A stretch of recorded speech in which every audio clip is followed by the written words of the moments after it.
So let me give you two sort of frameworks for thinking about how you can start to address problems with people in a way that is empowering and holds them accountable. This first one is something that I learned from a very, very smart man, Joseph Grenny's dad. Yes, as it turns out, this is where I learned. Joseph Gregory's dad taught this framework, and it has been so powerful for me as someone, a manager, a friend, a parent, a neighbor, thinking about how I can help people when they are struggling with big, hard, heavy things. So this is how Joseph's dad explained it, right? You think about it, we all have sort of a stress bucket, a bucket that says, I can deal with certain amount of stress, right? And I have this level of my bucket, and at some point it's going to overflow, but I can manage all these different things and I can kind of keep it together. But when something big and hard comes smashing into my bucket, right? The bucket begins to overflow. It begins to overflow, and I rise above the level of stress that I can handle. And that's when I need help, right? And that's when I call out for help, hopefully. And what most of our response is to that, when someone comes and says, oh, this huge, horrible thing is happening and I just can't manage it anymore, our natural response is to focus on the huge, big, horrible thing.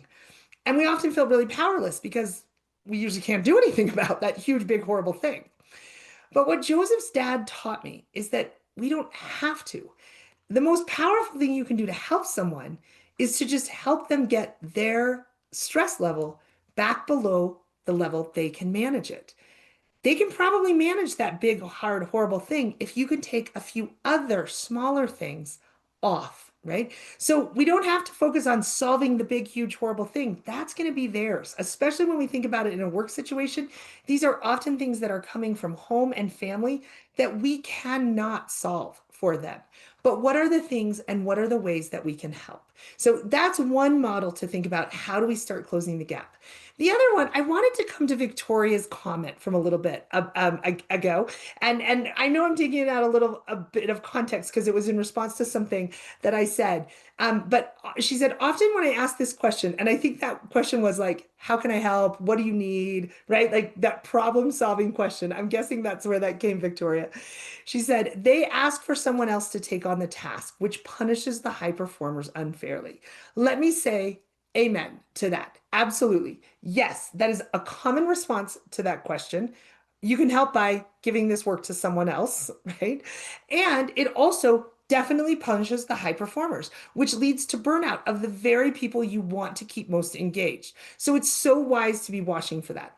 Let me give you one thought. Again, this is a very tactical, practical idea of how you can start to manage some of those conversations, because I do believe it is still critically important to engage in a collaborative discussion. They are closest to the problem. They are most likely to know what a good solution will be. So simply imposing a solution on them is not going to be as helpful as asking that question and saying, what do you think? What do you need? How could we solve this? One of the ways that I have found it's very effective to have that conversation is to start first by saying, what are all the needs? Like, what do we need in order to close this gap? What are all the needs? We're not going to talk about who's doing what just needs to be done, right? What are all the needs? Let's just write those out on a piece of paper. And then once we've got them all down, I will often draw on a piece of paper a 3-column diagram. And those 3 columns are you, me, and others. And we'll say, okay, this is all the stuff that needs to be done. Let's look at which part of it you are going to do, which part I'm going to do, and if we need to draw in others to do. And there's something about seeing that laid out that way, right? That puts that onus on what are the things that you need to do? And how can we support you in doing them? But what are the things that you need to do? And what do you need from me and others in order to do them? So we take that list and we kind of shuffle it into those 3 categories. And it's very apparent if everything is getting put over into the other category that we can look and say, you know what? I can see how that would solve this problem, but I think it's going to create a lot of other problems because these folks, they don't have the bandwidth either. So let's see if we can shift this around a little bit more. What would it take to move some of these items back into the you column? What would you need in order to make that happen?